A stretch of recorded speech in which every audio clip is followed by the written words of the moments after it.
Assalamualaikum warahmatullahi wabarakatuh. Bismillah. Bismillahirrahmanirrahim. Alhamdulillahirabbil alamin. Wa bihi nasta'inu ala umuri dunya waddin. Allahumma shalli ala sayyidina Muhammad. Allahumma shalli ala sayyidina Muhammad. Allahumma shalli ala sayyidina Muhammad wa ala alihi wa sahbihi ajmain. La haula wala quwata illa billahil aliyil azim. Amma ba'du. Pertama, tiada hal yang paling indah bila kita tidak bersyukur kepada Allah Subhanahu wa taala.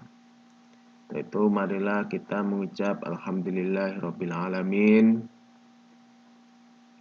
Semoga dengan limpahan rahmat, nikmat yang kita dapatkan, kita terus bisa berbuat, menambah ibadah-ibadah lain untuk menuntut ilmu. Yang kedua, salawat serta salam tetap terlimpahkan kepada junjungan kita, Nabi Agung Muhammad SAW. Seperti biasa, sebelum pembelajaran ini saya mulai, marilah kita berdoa dulu mengharapkan ridho Allah Subhanahu wa taala. Semoga Allah Subhanahu wa taala melimpahkan rahmatnya sehingga kita mendapatkan ilmu yang bermanfaat. Amin. Al-Fatihah.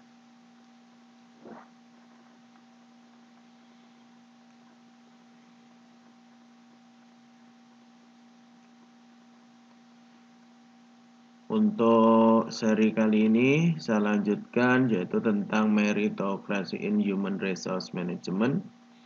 Meritokrasi dalam SDM. Ini wacana baru di Indonesia. Ini memang isu-isu SDM di industri 4.0 dan society 5.0 yang sudah sering saya sampaikan lewat pembelajaran sebelumnya. Lewat YouTube sebelumnya ada skill, ada tantangan SDM, ada kompetensi.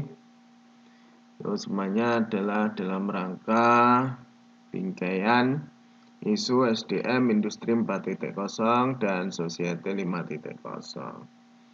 Oke, saya lanjutkan untuk definisi. Meritokrasi itu apa? Merit secara epistemologis diartikan a good quality is deserved to be praised. Hal yang patut dihargai. Beberapa penelitian mencoba membangun batasan mengenai konsep merit sebagai sebuah sistem penilaian yang dibangunkan berdasarkan kinerja. Adalah a good quality which is deserved to be praised. Hal yang baik yang perlu dihargai.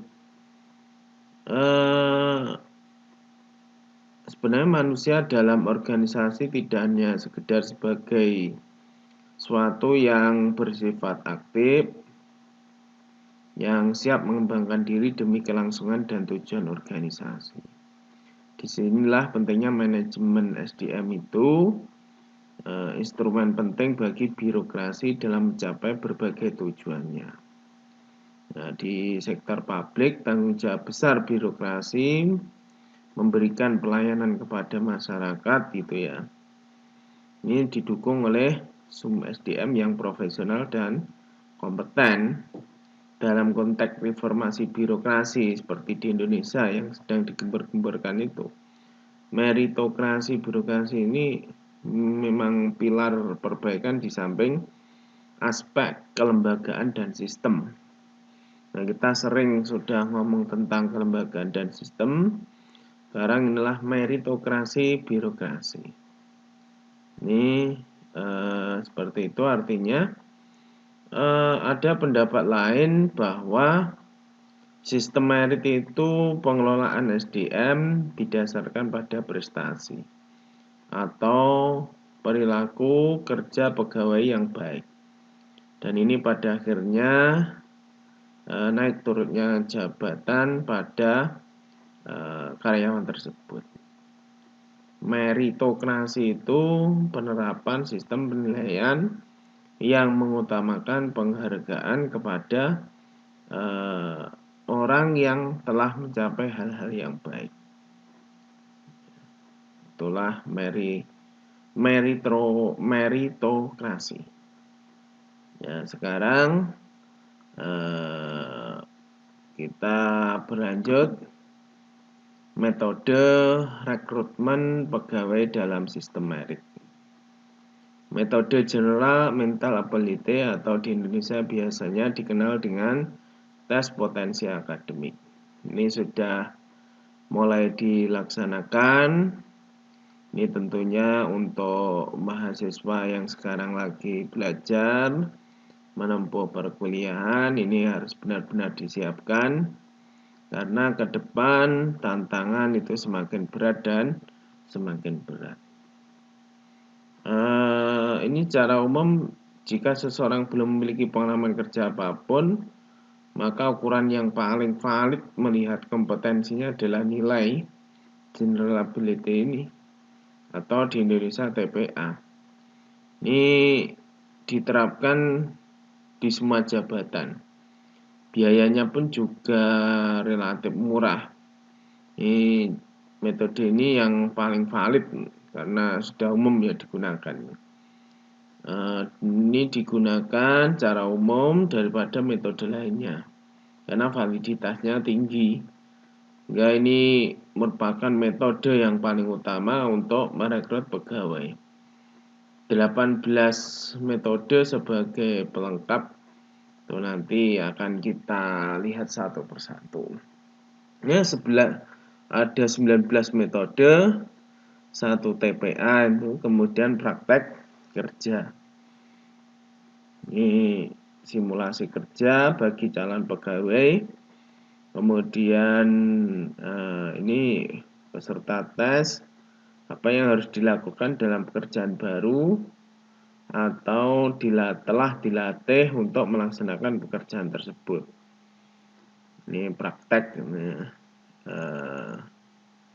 Ini sudah biasa karena Anda akan bekerja di situ, dicoba dulu. Anda sebagai praktisi komputer gitu ya. Anda sebagai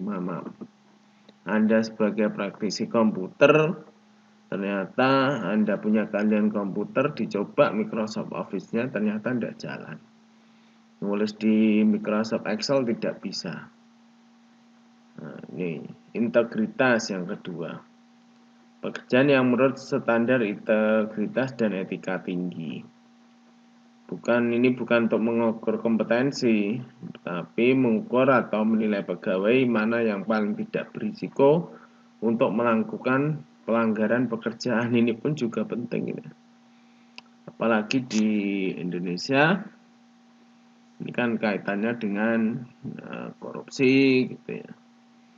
Ini kan kurangnya integritas. Tes ketelitian berhubungan dengan integritas untuk mengukur kestabilan emosional seseorang. Itu ketelitian. Makanya kemarin di materi sebelumnya kecerdasan emosi itu juga penting.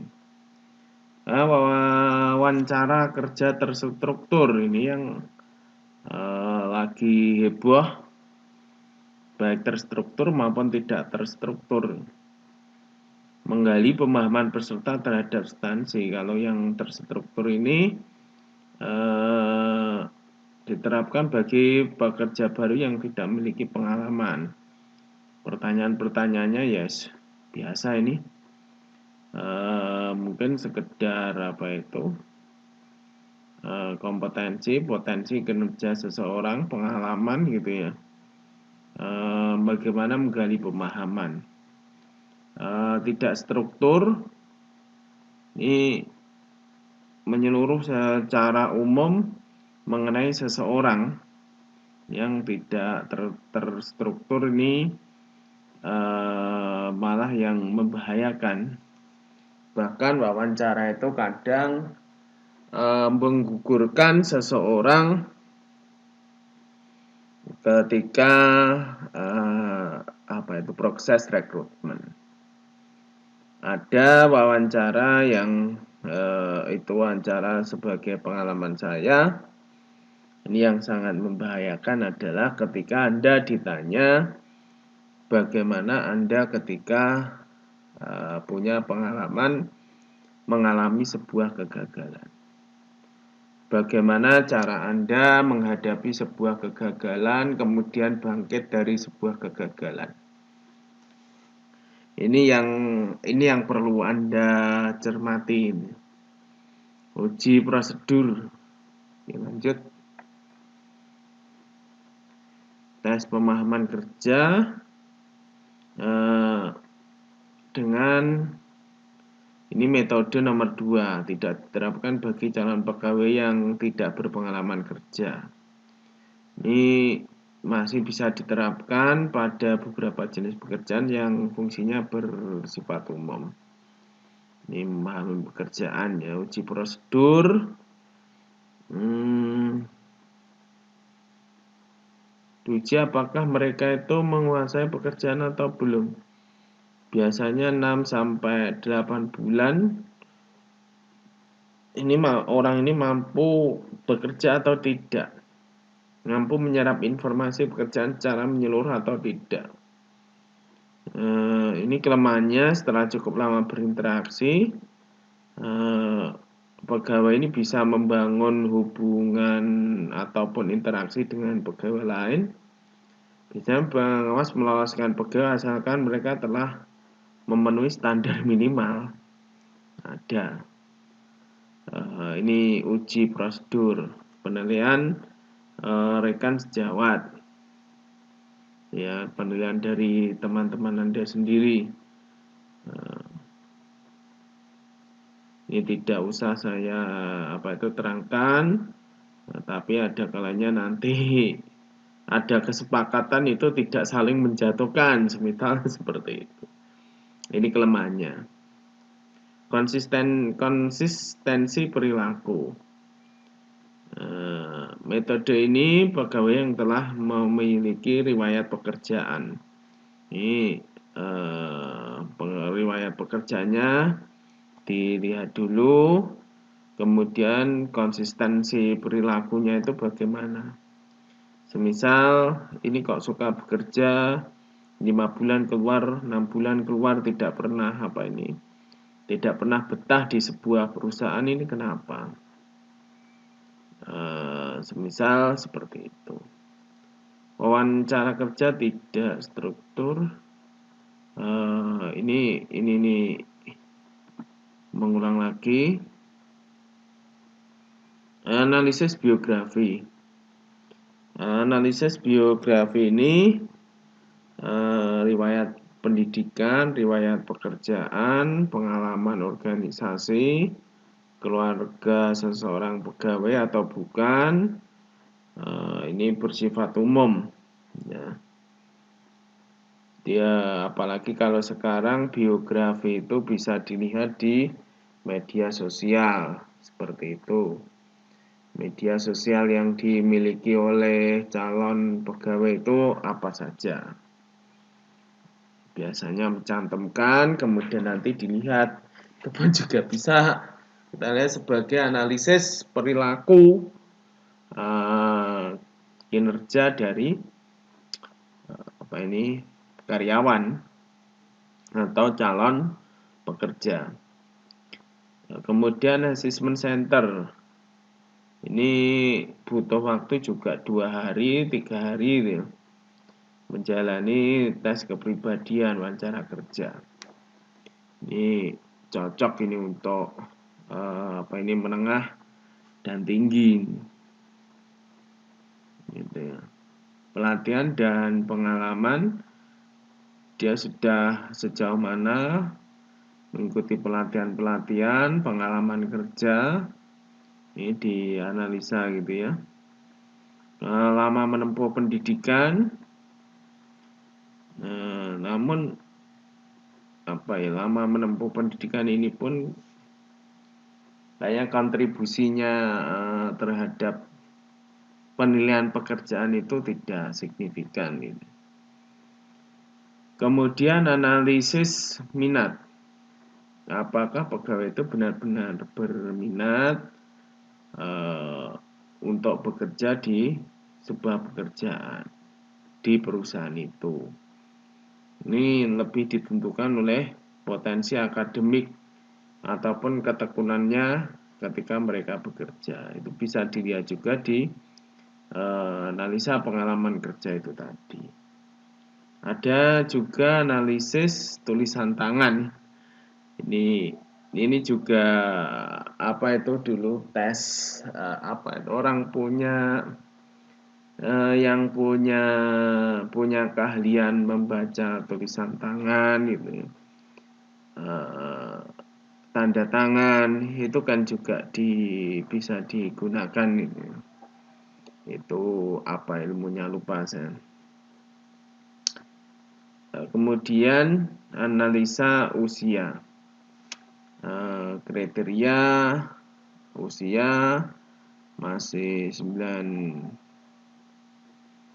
itu yang terakhir 19 itu usia ini juga usia tergolong produktif, masih muda atau bagaimana, tinggal kebutuhan perusahaan ya. Namun yang perlu dicatat, tidak ada satupun metode yang sempurna memprediksi kinerja calon pegawai yang akan direkrut. Biasanya satu metode dapat digabung dengan metode lainnya sesuai dengan kebutuhan. Berbagai macam metode yang sudah saya terangkan itu hanya sebagai prediksi kinerja pegawai dalam proses rekrutmen. Hal yang tidak kalah penting adalah rasio pegawai yang akan diterima dibandingkan dengan seluruh pelamar. Semakin kecil yang diterima untuk menduduki jabatan yang ada, jelas semakin kecil peluangnya gitu ya. Itulah meritokrasi dalam rekrutmen. Sekarang meritokrasi SDM di luar negeri, ada pemikiran Walker dan Andres 2013. Ini sudah melakukan review terhadap 86 negara, 86 hasil penelitian pada negara-negara di dunia yang mencoba menerapkan reformasi SDM.